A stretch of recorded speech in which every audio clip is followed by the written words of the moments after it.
ಎಲ್ರಿಗೂ ನಮಸ್ಕಾರ. ಇನ್ಫೋಸ್ಟ್ರೀಮ್ ಯೂಟ್ಯೂಬ್ ಚಾನಲ್ಗೆ ಮತ್ತೊಮ್ಮೆ ಸ್ವಾಗತ.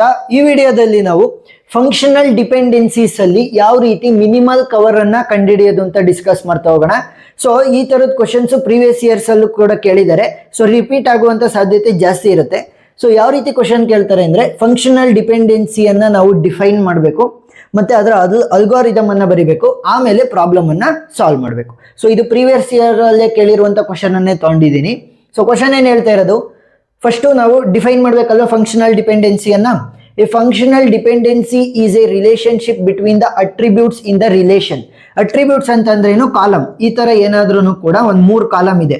ಸೊ ಸೀರಿಯಲ್ ನಂಬರು, ರೋ, ಆಮೇಲೆ ನೇಮು, ಆಮೇಲೆ ಸ್ಟೂಡೆಂಟ್ ರೋಲ್ ನಂಬರು. ಸೊ ಈ ತರ ಇದೆ ಅಂತಂದ್ರೆ ಈ ಕಾಲಮ್ಗಳನ್ನ ಏನಂತ ಕರಿತೀವಿ ನಾವು, ಅಟ್ರಿಬ್ಯೂಟ್ಸ್ ಅಂತ ಕರಿತೀವಿ. ಸರಿನಾ, ಅಟ್ರಿಬ್ಯೂಟ್ಸ್ ಅಂತ. ಸೊ ಅವುಗಳ ಮಧ್ಯೆ ಇರುವಂತಹ ರಿಲೇಶನ್ಶಿಪ್ ಅನ್ನ ಏನಂತ ಕರಿತೀವಿ, functional dependencies. if x give rise to y ಅಂತ ಅಂದ್ರೆ x is a separate attribute, y is a separate attribute ಅಂತ ತಗೊಂಡ್ರೆ, then value of the attributes x, ನೋಡಿ ಅಟ್ರಿಬ್ಯೂಟ್ ಎಸ್ ಅಂತ ಯಾಕಂದಿರೋದು, ಇಲ್ಲಿ ಎಸ್ ಅಂತ ಯಾಕಂದಿರೋದು ಮೆನಿ ನಂಬರ್ ಆಫ್ ಅಟ್ರಿಬ್ಯೂಟ್ಸ್ ಅನ್ನ ತಗೋಬಹುದು. ಸರಿನಾ, ಮೆನಿ ನಂಬರ್ ಆಫ್ ಅಟ್ರಿಬ್ಯೂಟ್ಸ್ ಅನ್ನ ಮೆನಿ ನಂಬರ್ ಆಫ್ ಅಟ್ರಿಬ್ಯೂಟ್ಸ್ ಗೆ ನಾವು ಮಾರ್ಕ್ ಮಾಡ್ತಾ ಹೋಗ್ಬೋದು. ಹಾಗಾಗಿ so X uniquely determines the value of attribute Y. ಸರಿನಾ, ಸೊ ಇದನ್ನ ಏನಂತ ಕರಿತೀವಿ, ಎಕ್ಸ್ ಡಿಟರ್ಮೈನ್ಸ್ ವೈ. ಆ ತರ ಬರಿತಾ ಹೋಗ್ತೀವಿ. ಸರಿನಾ, ಎಕ್ಸ್ ಡಿಟರ್ಮೈನ್ಸ್ ವೈ. ಅದ್ರ ಉಲ್ಟಾ ಬರಿಬೇಕು ಅಂತಂದ್ರೆ ಏನಂತ ಬರಿತೀವಿ, ವೈ ಡಿಪೆಂಡ್ಸ್ ಆನ್ ಎಕ್ಸ್. ಆ ತರ. ಸರಿನಾ, x determines y, y depends on the x. ಆ ತರ. ಅದಕ್ಕೆ ಏನಂತ ಕರಿತೀವಿ ನಾವು, ಫಂಕ್ಷನಲ್ ಡಿಪೆಂಡೆನ್ಸಿ ಅಂತ ಕರಿತಾ ಹೋಗ್ತೀವಿ. ಈಗ ನೋಡಿ, for example student I D ಏನ್ ಮಾಡುತ್ತೆ, determines the student name. Student I D ನೋಡಿದ್ರೆ ಸಾಕು, ಐ ಡಿ ನಂಬರ್. ಸೊ ಅದರಿಂದ ನಮಗೆ ಸ್ಟೂಡೆಂಟ್ ನೇಮ್ ಗೊತ್ತಾಗುತ್ತೆ. ಸೊ ಇವಾಗ ಏನಾಗ್ತಾ ಇದೆ, student I D is determining student name, student name is dependent on the student I D. ಆ ತರ ಆಯ್ತು. ಸೊ ಇಷ್ಟನ್ನ ಬರೀರಿ ನೀವು ಥಿಯರಿಗೆ. ಅಲ್ಗಾರಿದಮ್ ಏನು, first split the functional dependency so each as A single attribute on the right hand side. ನೋಡಿ, ಇಲ್ಲಿ right hand side ಮಾತ್ರ ನೀವು ನೋಡ್ಬೇಕು.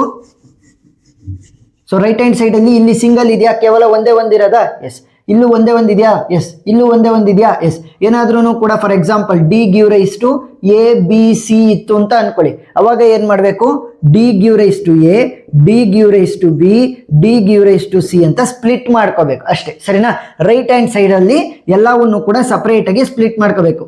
ಯಾಕೆ, ರೈಟ್ ಹ್ಯಾಂಡ್ ಸೈಡ್ ಅಲ್ಲಿ ನಮಗೆ ಕೇವಲ ಒಂದೇ ಒಂದು ಅಟ್ರಿಬ್ಯೂಟ್ ಮಾತ್ರ ಇರೋ ರೀತಿ, ಅಂದ್ರೆ ಸಿಂಗಲ್ ಅಟ್ರಿಬ್ಯೂಟ್ ಇರೋ ರೀತಿ ಸ್ಪ್ಲಿಟ್ ಮಾಡ್ಕೋಬೇಕು. ಎರಡನೇದೇನು, remove any extraneous attribute from the left hand side. ಯಾವ ರೀತಿ ತೆಗೆಯೋದು ಅಂತ ಹೇಳ್ಕೊಡ್ತೀನಿ. ಅದು ಯಾವ್ದಕ್ಕೆ ಅಪ್ಲೈ ಆಗುತ್ತೆ ಅಂದ್ರೆ, ಲೆಫ್ಟ್ ಹ್ಯಾಂಡ್ ಸೈಡ್ ಅಲ್ಲಿ ಏನಾದ್ರೂ ಒಂದಕ್ಕಿಂತ ಜಾಸ್ತಿ ಅಟ್ರಿಬ್ಯೂಟ್ ಗಳಿದ್ರೆ, ನೋಡಿ ಇಲ್ಲಿ ಕೇವಲ ಒಂದೇ ಒಂದಿದೆ, ಸೊ ಇದಕ್ಕೆ ಅಪ್ಲೈ ಆಗಲ್ಲ. ಒಂದೇ ಒಂದಿದೆ, ಇದಕ್ಕೆ ಅಪ್ಲೈ ಆಗಲ್ಲ. ಇಲ್ಲಿ ಎರಡಿದಾವೆ, ಸೊ ಎರಡಿರೋದ್ರಿಂದ ಎರಡರಲ್ಲಿ ಯಾವ್ದಾದ್ರು ಒಂದನ್ನ ತೆಗಿಬಹುದಾ, ಏನು ತೆಗಿಬಹುದಾ, ಇಲ್ಲ ಅಂತಂದ್ರೆ ತೆಗಿಯಕ್ಕಾಗಲ್ವ. ಎರಡರಲ್ಲಿ ಒಂದೊಂದು ಡಿಟರ್ಮೈನ್ ಮಾಡ್ತೀವಿ. ತೆಗಿಯಕ್ಕಾಗಲ್ಲ ಅಂದ್ರೆ ಉಳಿಸ್ಕೊಂತೀವಿ, ತೆಗಿಯಕ್ಕಾಗ್ಬೋದು ಅಂದ್ರೆ ಎ ಅಥವಾ ಬಿ ಇಬ್ರಲ್ಲಿ ಯಾರನ್ನಾರು ಕೂಡ ತೆಗೆದಾಕ್ತೀನಿ. ಸರಿನಾ, next remove the redundant functions dependency. Redundant function dependency ಅಂತಂದ್ರೆ ಏನು ಅಂತ ನಾನು ಹೇಳ್ಕೊಡ್ತೀನಿ. ನೆಕ್ಸ್ಟ್ ಲಾಸ್ಟಿಗೆ ಏನು ಉಳ್ಕೊಳತ್ತಲ್ಲ, ಈ 3 ಸ್ಟೆಪ್ಸ್ ಅನ್ನ ಕವರ್ ಆದ್ಮೇಲೆ ಲಾಸ್ಟಿಗೆ ಉಳ್ಕೊಳೋದನ್ನ ಏನಂತ ಕರಿತೀವಿ, ಮಿನಿಮಲ್ ಕವರ್ ಅಂತ ಕರಿತಾ ಹೋಗ್ತೀವಿ. Very easy problem, step by step solve ಮಾಡ್ತಾ ಹೋಗೋಣ. ಒಂದೊಂದ್ಸಲಿ ಒಂದರಲ್ಲೇ ಅರ್ಥ ಅಲ್ಲ, ಒಂದ್ 2-3 ಪ್ರಾಬ್ಲಮ್ ನೋಡಿದಾಗ ಕ್ಲಿಯರ್ ಆಗುತ್ತೆ. ಫಸ್ಟ್ ಸ್ಟೆಪ್ ನಂಬರ್ 1 ಏನ್ ಮಾಡಬೇಕು, split the functional dependency so each as the single attribute on the right hand side. ನೋಡಿ ಇಲ್ಲಿ B is determining A, right hand side ಅಲ್ಲಿ ಒಂದೇ ಒಂದು ಅಟ್ರಿಬ್ಯೂಟ್ ಇರೋದು. ಇಲ್ಲೂ ಕೂಡ ರೈಟ್ ಹ್ಯಾಂಡ್ ಸೈಡ್ ಅಲ್ಲಿ ಒಂದೇ ಅಟ್ರಿಬ್ಯೂಟ್ ಇರೋದು, ಇಲ್ಲಿ ರೈಟ್ ಹ್ಯಾಂಡ್ ಸೈಡ್ ಅಲ್ಲಿ ಒಂದೇ ಅಟ್ರಿಬ್ಯೂಟ್ ಇರೋದು. ಸೊ ನೋ ಚೇಂಜಸ್ ಅಂತ ಬರೆದ್ರೆ ಸಾಕು. ಸ್ಟೆಪ್ ನಂಬರ್ 1 ನಲ್ಲಿ ನನಗೆ ಏನು ಚೇಂಜಸ್ ಇಲ್ಲ. ಈಗ ಸ್ಟೆಪ್ ನಂಬರ್ ಮುಗಿದ ಮೇಲೆ ನನ್ನ ಫಂಕ್ಷನಲ್ ಡಿಪೆಂಡೆನ್ಸೀಸ್ ಏನು ಉಳ್ಕೊಂಡಿದ್ದಾವೆ, B determines A, D determines A, ಮತ್ತೆ ಎ ಬಿ ಡಿಟರ್ಮೈನ್ಸ್ ಡಿ ಹಂಗೆ ಉಳ್ಕೊಂಡಿದ್ದಾವೆ. ಸರಿನಾ, ಎಸ್. ಸೊ ಇವಾಗ ಸ್ಟೆಪ್ ನಂಬರ್ 2 ಹೋಗೋಣ. ಸ್ಟೆಪ್ ನಂಬರ್ 2 ಅಲ್ಲಿ ಏನ್ ಮಾಡಬೇಕು, remove any extraneous attribute from the left hand side. So extraneous attribute ನಮಗೆ ಯಾವ್ದಿರೋದು, ಎ ಬಿ ಪ್ರೊಡ್ಯೂಸಿಂಗ್ ಡಿ ಅಂತ ಅಂದ್ರೆ ಒಂದಕ್ಕಿಂತ ಜಾಸ್ತಿ ಏನಾದ್ರೂ ಅಟ್ರಿಬ್ಯೂಟ್ ಲೆಫ್ಟ್ ಹ್ಯಾಂಡ್ ಸೈಡ್ ಅಲ್ಲಿ ಇದ್ರೆ, ನೋಡಿ ಲೆಫ್ಟ್ ಹ್ಯಾಂಡ್ ಸೈಡ್ ಅಲ್ಲಿ ಒಂದೇ ಒಂದಿದೆ, ಲೆಫ್ಟ್ ಹ್ಯಾಂಡ್ ಸೈಡ್ ಅಲ್ಲಿ ಒಂದೇ ಒಂದಿದೆ, ಸೊ ತಾಪತ್ರೇನೇ ಇಲ್ಲ. But A B producing D ಅಲ್ಲಿ ಬಂದಾಗ ಏನಾಯ್ತು, ಇಲ್ಲಿ 2 ಅಟ್ರಿಬ್ಯೂಟ್ಗಳು ಇದ್ದಾವೆ. So A B producing D. So ಇವಾಗ ಏನ್ ಮಾಡ್ತೀನಿ ಅಂತಂದ್ರೆ, ಬಿ ಅನ್ನ ರಿಮೂವ್ ಮಾಡಿ ನೋಡ್ತೀನಿ. ಸರಿನಾ, ಫಸ್ಟ್ ಟೆಂಪರರಿಲಿ ರಿಮೂವ್ ಮಾಡಿರ್ತೀನಿ. ಏನಾದ್ರೂ ಕೂಡ ಸ್ಯಾಟಿಸ್ಫೈ ಆಯ್ತು ಅಂತಂದ್ರೆ ಅದನ್ನ ಪರ್ಮನೆಂಟ್ ಆಗಿ ಡಿಲೀಟ್ ಮಾಡಾಕ್ಬಿಡ್ತೀನಿ. Remove B temporarily. ಸರಿನಾ. ಟೆಂಪರರಿ ಆಗಿ ನಾನು ಇವಾಗ ಏನ್ ಮಾಡಿದೆ, ಬಿ ಅನ್ನ ರಿಮೂವ್ ಮಾಡಿದ್ದೀನಿ. ಸೊ ಇವಾಗ ಬಿ ಅನ್ನ ರಿಮೂವ್ ಮಾಡಿದೆ ಅಂತಂದ್ರೆ ಬಿದು ಕ್ಲೋಷರ್ ಅನ್ನ ಕಂಡುಹಿಡಿಬೇಕು. ಸೊ ಬಿ ಪ್ಲಸ್ ಕ್ಲೋಷರ್ ಯಾವ ರೀತಿ ಕಂಡುಹಿಡಿಯೋದು, ಬಿ ಪ್ಲಸ್. ವೆರಿ ಸಿಂಪಲ್, ಏನಿಲ್ಲ. ಬಿ ನ ರಿಮೂವ್ ಮಾಡಿದ್ದೀರಾ, ಬಿದು ಕ್ಲೋಷರ್ ಏನಾಗಿರುತ್ತೆ, ಬಿ ಎ ಆಗಿರುತ್ತೆ. ಎದ್ ಕ್ಲೋಷರ್ ಏನಾಗಿರುತ್ತೆ, ಎ ಆಗಿರುತ್ತೆ. ಸಿದು ಕ್ಲೋಷರ್ ಏನಾಗಿರುತ್ತೆ, ಸಿ ಆಗಿರುತ್ತೆ. ಆ ರೀತಿ ಬಿದು ಕ್ಲೋಷರ್ ಏನಾಗುತ್ತೆ, ಬಿ ಆಗಿರುತ್ತೆ. ಈಗ ನಾನು ಏನ್ ಮಾಡ್ಬೇಕು ಅಂತಂದ್ರೆ ಇಲ್ಲಿ ಉಳ್ಕೊಂಡಿದಾವಲ್ಲ, ಈಗ ಎ ಬಿ ಪ್ರೊಡ್ಯೂಸಿಂಗ್ ಡಿ ಅನ್ನ ನಾನೇನಾದ್ರೂ ತೆಗೆದಾಕಿದ್ರೆ ಬಿ ಪ್ರೊಡ್ಯೂಸಿಂಗ್ ಎ ಉಳ್ಕೊಂತು, ಡಿ ಪ್ರೊಡ್ಯೂಸಿಂಗ್ ಎ ಉಳ್ಕೊಂತು ಅಂತಂದ್ರೆ B determining A, D determining B ಉಳ್ಕೊಂತು. ಈಗ ಬಿ ಅಲ್ವಾ ನನಗೆ ಕ್ಲೋಷರ್ ಬಂದಿರೋದು, ಬಿ ಯಾವ್ದಾದ್ರು ಪ್ರೊಡ್ಯೂಸ್ ಮಾಡ್ತಾ ಇದೆಯಾ ಅಂತ ನೋಡಿ. B is determining A. So ಇವಾಗ ಏನ್ ಮಾಡ್ತೀನಿ, using B determining A. So closure ಏನಾಗುತ್ತೆ, ಕ್ಲೋಷರ್ ಅನ್ನ ಅಪ್ಡೇಟ್ ಮಾಡಬೇಕು. ಬಿ ಪ್ಲಸ್ ಅಂತಂದ್ರೆ ಕ್ಲೋಷರ್ ಅನ್ನ ಅಪ್ಡೇಟ್ ಮಾಡ್ಬೇಕು. ನನಗೆ ಆಲ್ರೆಡಿ ಬಿ ಇದೆ, ಕ್ಲೋಷರ್ ಅಲ್ಲಿ ಬಿ ಆಲ್ರೆಡಿ ಇದೆ. So B is determining A. ಏನೋ ನೋಡಿ, B is determining A. So ಇವಾಗ ಎ ಅನ್ನು ಕೂಡ ಇನ್ಕ್ಲೂಡ್ ಮಾಡ್ಕೊಂತೀನಿ. ಗೊತ್ತಾಯ್ತಾ ಯಾವ ರೀತಿ? ಬಿದು ಕ್ಲೋಷರ್ ಅನ್ನ ಕಂಡುಹಿಡಿಬೇಕು. ಬಿದು ಕ್ಲೋಷರ್ ಬಿ ಎ ಆಗಿರುತ್ತೆ, C closure C, A closure A, D closure D, ಆ ತರ ಆಗಿರುತ್ತೆ. ಸೊ ಇವಾಗ ಬಿ ಅನ್ನ ನೋಡ್ತೀನಿ, ಬಿ ಏನಾದ್ರೂ ಡಿಟರ್ಮೈನ್ ಮಾಡ್ತಾ ಇದೆಯಾ? Yes, B is determining A. ಸರಿನಾ, B is determining A. So ಅದನ್ನ ಯೂಸ್ ಮಾಡ್ಕೊಂಡ್ರೆ ನನಗೆ ಆಲ್ರೆಡಿ ಬಿ ಇತ್ತು ಕ್ಲೋಷರ್ ಅಲ್ಲಿ, ಇವಾಗ B is also determining A ಅಂದಾಗ ಎ ಅನ್ನು ಕೂಡ ಇನ್ಕ್ಲೂಡ್ ಮಾಡ್ಕೊಂತೀನಿ. ಏನ್ ಮಾಡಿದೆ, ಎ ಅನ್ನು ಕೂಡ ನಾನು ಇನ್ಕ್ಲೂಡ್ ಮಾಡ್ಕೊಂಡೆ. ನೆಕ್ಸ್ಟ್ ನೋಡೋಣ, ಇವಾಗ ಎ ಬಿ ಪ್ರೊಡ್ಯೂಸಿಂಗ್ ಡಿ ಅಲ್ವಾ, A B producing D. So ಇವಾಗ ಅದನ್ನ ಯೂಸ್ ಮಾಡಿದ್ರೆ using A B producing D. ಯಾಕೆ ನೋಡಿ, ಇಲ್ಲಿ ಬಿ ಪ್ರೊಡ್ಯೂಸಿಂಗ್ ಎ ಆಯ್ತು ನೋಡಿ, ಬಿ ಇಸ್ ಡಿಟರ್ಮೈನಿಂಗ್ ಎ. ಯಾವ್ದನ್ನಾದ್ರೂ ಕೂಡ ಡಿಟರ್ಮೈನ್ ಮಾಡ್ತಾ ಇದೆಯಾ ಇಲ್ಲಿ? ಇಲ್ಲ. ಒಂಥರ ಚೈನ್ ಲಿಂಕ್ ಇದ್ದಂಗೆ ಬಿ ಏನ್ ಮಾಡ್ತು, B is determining A. So ಬಿದು ಆಲ್ರೆಡಿ ಕ್ಲೋಷರ್ ಬರ್ದಿದ್ದೆ, ಎ ಅನ್ನ ಇಲ್ಲಿ ಇನ್ಕ್ಲೂಡ್ ಮಾಡಿದ್ದೀನಿ. ಎ ಯಾವ್ದನ್ನು ಪ್ರೊಡ್ಯೂಸ್ ಮಾಡ್ತಾ ಇಲ್ಲ, ಸೊ ಸ್ಟಾಪ್ ಮಾಡ್ತೀನಿ. ಈಗ ಎ ಬಿ ಪ್ರೊಡ್ಯೂಸಿಂಗ್ ಡಿ ಅಂತ ತಗೊಂಡಾಗ ಬಿದು ಕ್ಲೋಷರ್ ಏನಾಗುತ್ತೆ ಅಂದ್ರೆ ಇದನ್ನೇ ತಗೋಬೇಕು ಆಸ್ ಇಟ್ ಇಸ್. ತಗೊಂಡಾಗ ಏನಾಗುತ್ತೆ, ಬಿ ಆಲ್ರೆಡಿ ನಂಗಿದೆ, ಎ ಆಲ್ರೆಡಿ ಇದೆ. ಸೊ ಇವರಿಬ್ರು ಸೇರ್ಕೊಂಡು ಏನ್ ಮಾಡ್ತಾ ಇದ್ದಾರೆ, ಡಿ ಅನ್ನ ಕ್ಲೋಷರ್ ಆಗಿ ಕ್ರಿಯೇಟ್ ಮಾಡ್ತಾ ಇದೆ.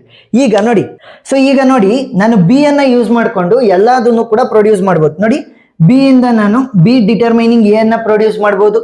ನೆಕ್ಸ್ಟ್ ಎ ಇಂದ ಯಾವುದು ಕೂಡ ಡಿಟರ್ಮೈನ್ ಆಗ್ತಾ ಇಲ್ಲ, ಡಿ ಇಂದ ನಾನು ಡಿ ಡಿಟರ್ಮೈನಿಂಗ್ ಎ ಅನ್ನ ಪ್ರೊಡ್ಯೂಸ್ ಮಾಡ್ಬೋದು. ಅಂದ್ರೆ ಉಳಿದಿರುವಂತಹ ಎಲ್ಲವನ್ನು ಕೂಡ, ಅಂದ್ರೆ ರಿಮೈನಿಂಗ್ ಇರುವಂತವನ್ನ ನಾನು ಇಲ್ಲಿ ಇವುಗಳಿಂದನೇ ಪ್ರೊಡ್ಯೂಸ್ ಮಾಡ್ಬೋದು. ಸೊ ಇವಾಗ ನನಗೆ ಎ ಇದ್ರೆ ಸಾಕು, ನನಗೆ ಬಿ ಇದ್ರೆ ಸಾಕು, ಎ ಅವಶ್ಯಕತೆ ಇಲ್ಲ. ಸರಿನಾ, ಬಿಗ್ ಆಲ್ರೆಡಿ ಡಿಟರ್ಮೈನ್ ಮಾಡಿದ್ದೀನಲ್ವಾ, ಬಿ ಇಂದ ನಾನು ಎಲ್ಲ ಉಳಿದಿರುವಂತ ಫಂಕ್ಷನಲ್ ಡಿಪೆಂಡೆನ್ಸೀಸ್ ಗಳನ್ನ ಕಂಡುಹಿಡಿಬಹುದಾ? ಎಸ್. ಸೊ ಈ ಬಿ ಇಂದನೇ ಉಳಿದಿರುವಂತ ಫಂಕ್ಷನಲ್ ಡಿಪೆಂಡೆನ್ಸೀಸ್ ಕಂಡುಹಿಡಿಬಹುದು. ಹಾಗಾಗಿ ಏನ್ ಮಾಡ್ತೀನಿ, ಎ ಅನ್ನ ನಾನೇನಂತ ಕನ್ಸಿಡರ್ ಮಾಡ್ಬೋದು, ಎಕ್ಸ್ಟ್ರೇನಿಯಸ್ ಅಟ್ರಿಬ್ಯೂಟ್ ಅಂತ ಕನ್ಸಿಡರ್ ಮಾಡ್ಬೋದು.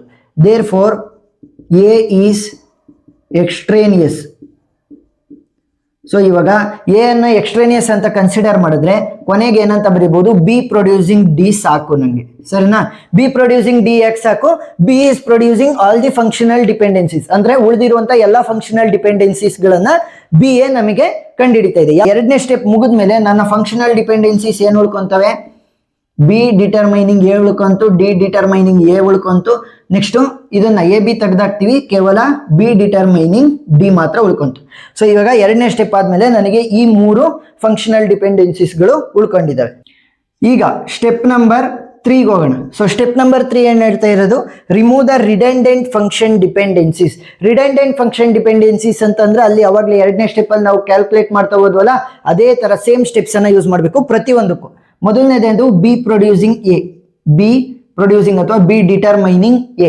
ಸೊ ಇವಾಗ ಬಿದು ಕ್ಲೋಷರ್ ಏನಾಗುತ್ತೆ, b closure will be equal to b itself. ಸರಿನಾ, ಬಿದು ಕ್ಲೋಷರ್ ಬಿ ಎ ಆಗಿರುತ್ತೆ. ಈಗ ಬಿ ಯಾವುದನ್ನ ಡಿಟರ್ಮೈನ್ ಮಾಡ್ತಾ ಇದೆ ನೋಡಿ, ಇದನ್ನ ನಾವಿವಾಗ ರಿಮೂವ್ ಮಾಡಿದೀವಿ. At present B determining A ಅನ್ನ ನಾವಿವಾಗ ಟೆಂಪರರಿಲಿ ರಿಮೂವ್ ಮಾಡಿದೀವಿ. ಸರಿನಾ, ಟೆಂಪರರಿಲಿ ರಿಮೂವ್ ಮಾಡಿದೀವಿ. ಈಗ ಇನ್ನು ಉಳಿದಿರೋದು ಯಾವುದು, D determining A, B determining D ಮಾತ್ರ ಉಳ್ಕೊಂತು. ಸೊ ಇವಾಗ ಬಿ ಇಂದ ಯಾವ್ದಾದ್ರು ಡಿಟರ್ಮೈನ್ ಆಗ್ತಾ ಇದೆಯಾ? Yes, B is determining D. So using B determining D. So ನಾವೇನಂತ ಬರೀಬಹುದು, closure B plus will be equal to B already ಇದೆ, ಸೊ ಬಿ ಅನ್ನ ಆಸ್ ಇಟ್ ಈಸ್ ಬರ್ಕೊಳ್ಳಿ. ಈಗ B is determining D, so D ಅನ್ನ as it is ಬರ್ಕೊಳ್ಳಿ. Next D ಯಾವ್ದನ್ನಾದ್ರೂ determine ಮಾಡ್ತಾ ಇದೆಯಾ? Yes. So D is determining A. So using D determining A ನಾನೇನಂತ ಬರೀಬಹುದು, B plus will be equal to B ಮತ್ತೆ D as it is previous step ಇಂದ copy ಮಾಡ್ಕೊಂತೀನಿ. D is determining A. So A ಅಂತ ಬರೆದ್ರೆ ಇವಾಗ ನೋಡಿ ಉಳ್ಕೊಂಡಿರುವಂತ ಎರಡು ಯಾವ್ಯಾವು, D determining A, B determining D. So ಇವೆರಡು ಡಿ ಮತ್ತೆ ಬಿ ಇವೆರಡು ಇದೇ ಸೆಟ್ ಅಲ್ಲಿ ಇದಾವೆ. ಡಿ ಮತ್ತೆ ಬಿ ಇವೆರಡು ಕೂಡ ಇದೇ ಸೆಟ್ ಅಲ್ಲಿ ಇದಾವೆ. ಡಿ ಮತ್ತೆ ಬಿ ಇವೆರಡು ಕೂಡ ಇದೇ ಸೆಟ್ ಅಲ್ಲಿ ಇರೋದ್ರಿಂದ ನಾವೇನ್ ಮಾಡ್ಬೋದು, ನಾನೇನಾದ್ರೂ ಈ ಫಂಕ್ಷನಲ್ ಡಿಪೆಂಡೆನ್ಸಿಯನ್ನ ತೆಗೆದಾಕಿದ್ರು ಕೂಡ ನನಗೆ ಉಳಿದಿರುವಂತ ಫಂಕ್ಷನಲ್ ಡಿಪೆಂಡೆನ್ಸೀಸ್ ಅನ್ನ ನಾನು ಕ್ರಿಯೇಟ್ ಮಾಡ್ಕೋಬಹುದು. ಏನು, ಈ ಒಂದು ಫಂಕ್ಷನಲ್ ಡಿಪೆಂಡೆನ್ಸಿಯನ್ನ ನಾನು ತೆಗೆದಾಕಿದ್ರು ಸಹಿತ ನಾನು ಉಳಿದಿರುವಂತ ರಿಮೈನಿಂಗ್ ಫಂಕ್ಷನಲ್ ಡಿಪೆಂಡೆನ್ಸಿಗಳನ್ನ ಕ್ರಿಯೇಟ್ ಮಾಡ್ಕೋಬಹುದು, ಅಂತ ಅಂದ್ರೆ ಜನರೇಟ್ ಮಾಡ್ಬೋದು. ಸೊ ಹಾಗಾಗಿ ಇದನ್ನ ನಾವು ಡಿಲೀಟ್ ಮಾಡ್ಬೇಕಾಗತ್ತೆ. ಅಂತಂದ್ರೆ ಟೆಂಪರರಿಲಿ ರಿಮೂವ್ ಮಾಡಿದ್ವಲ್ಲ, ಸೊ ಪರ್ಮನೆಂಟ್ ಆಗಿ ರಿಮೂವ್ ಮಾಡೋಣ.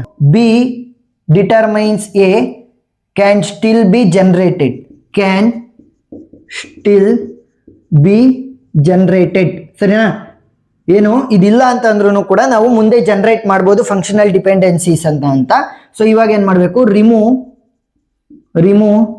B determining A. ಸರಿನಾ? ಬಿ ಡಿಟರ್ಮೈನಿಂಗ್ ಎ ಅನ್ನ ರಿಮೂವ್ ಮಾಡಿದ್ರೆ ನನಗೆ ಫಂಕ್ಷನಲ್ ಡಿಪೆಂಡೆನ್ಸೀಸ್ ಏನು ಉಳ್ಕೊಂತವೆ, ಇನ್ನ ಡಿ ಪ್ರೊಡ್ಯೂಸಿಂಗ್ ಎ ಅಂತಂದ್ರೆ D determining A, B determining D ಮಾತ್ರ ಉಳ್ಕೊಂತು. ಸೊ ಇವಾಗ ನೆಕ್ಸ್ಟ್ ಸ್ಟೆಪ್ ಅಲ್ಲಿ ಏನ್ ಮಾಡಬೇಕು, ಡಿ ಡಿಟರ್ಮೈನಿಂಗ್ ಎ ಅನ್ನ ನೋಡೋಣ.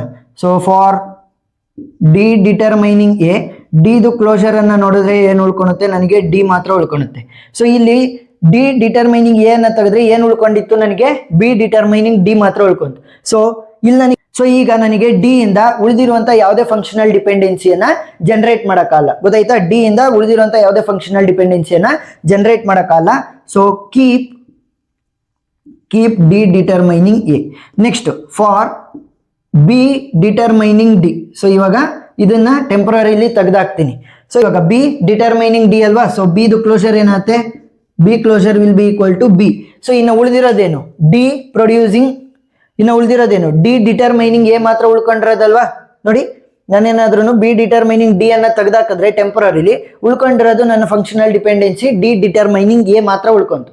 ಸೊ ಇವಾಗ ಡಿ ಡಿಟರ್ಮೈನಿಂಗ್ ಎ ಉಳ್ಕೊಂಡಿದೆ ಅಂತಂದ್ರೆ ಬಿ ಇಂದ ಜನರೇಟ್ ಆಗ್ತಾ ಇದೆಯಾ, ಅದು ಇಲ್ಲ. ನೋಡಿ B is not determining any of the B is not generating any of the remaining functional dependencies. So ಏನ್ ಮಾಡಬೇಕು, keep B determining D. So therefore final answer ಅನ್ನ ಬರೀ. ಫೈನಲ್ ಆನ್ಸರ್ ಏನು, minimal cover will be minimal cover will be equal to functional dependencies ಬರೀರಿ, D determining A, B determining D. So this is the final answer. ಗೊತ್ತಾಯ್ತಾ? ಒಂದ್ 2-3 ಸಲ ವಿಡಿಯೋನ ನೋಡಿ ನಿಮಗೆ ನೀಟಾಗಿ ಅರ್ಥ ಆಗ್ತಾ ಹೋಗುತ್ತೆ. ಎಕ್ಸ್ಟ್ರಾ ಪ್ರಾಬ್ಲಮ್ಸ್ ಕೂಡ ನಾನು ಸಾಲ್ವ್ ಮಾಡ್ತೀನಿ. ಆ ಎಲ್ಲ ವಿಡಿಯೋ ಲಿಂಕ್ಸ್ ಡಿಸ್ಕ್ರಿಪ್ಷನ್ ಅಲ್ಲಿ ಕೊಡ್ತೀನಿ, ನೀವು ನೋಡ್ಬೋದು. ವಿಡಿಯೋ ಇಷ್ಟ ಆಗಿದ್ರೆ ಸಬ್ಸ್ಕ್ರೈಬ್ ಆಗೋದನ್ನ ಮರಿಬೇಡಿ. Thank you for watching.